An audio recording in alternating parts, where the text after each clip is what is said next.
There's drama tonight. A secret within the team could throw the whole case into jeopardy.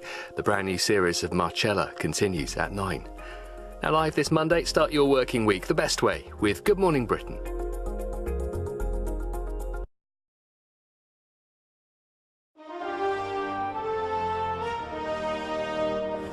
Good morning, Britain. Threatened with violence in the last few hours, Stormy Daniels, the adult film star who claims to have had an affair with Donald Trump, says she was forced to stay silent.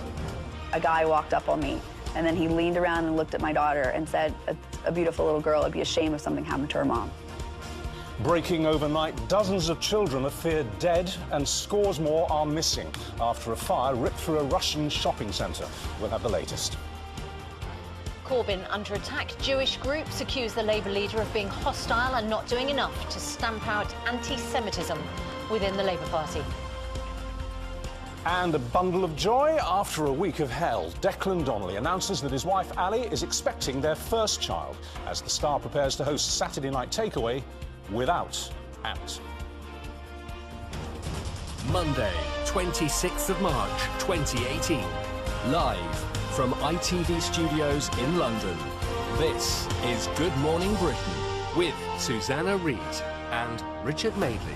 Hello, good morning. It's just gone 6 o'clock. Welcome to the programme. Welcome back to the lovely programme. To be back. Yeah? It's like coming to a party at 6 in the morning.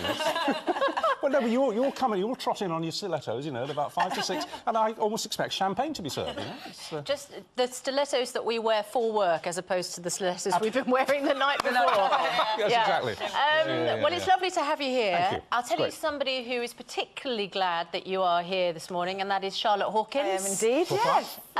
Because Charlotte was rowing for the honour of ITV in the Yes. Sport Relief Challenge, of course. How did it go, Charlotte? Well, we put our back into it, but unfortunately Team ITV was just pipped at the post by the BBC team.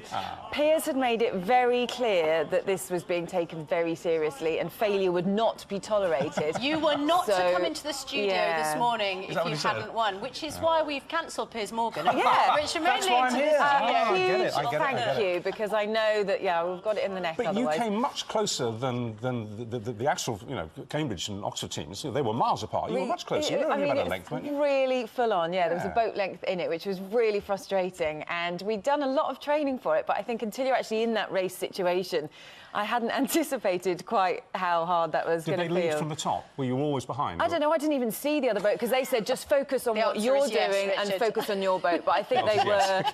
I think they were kind of ahead for much of it, put it that way. But we were seen as the underdogs anyway, so we knew we had our work cut out, you know.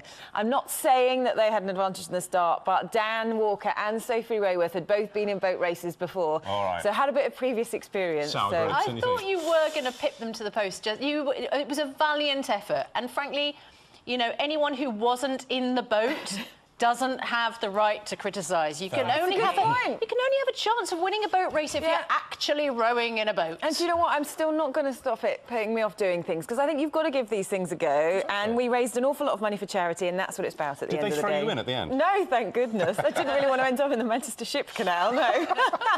Well, listen, well done. Could you blame the weather, Lucy? It was very choppy, actually. It was. What, on a canal? Yeah, it was, believe it or not. And because of where I was sort of the windbreak for everybody else, so I was bearing the brunt of it. That's 4 excuses. I know. That's 4 excuses. Yeah. One of them's got to be valid, though. Well, speaking of choppiness, here's Lucy with the first look at the weather. Oh, no, it's not that bad this week. Well, actually, British summertime has begun. The clocks changed last weekend.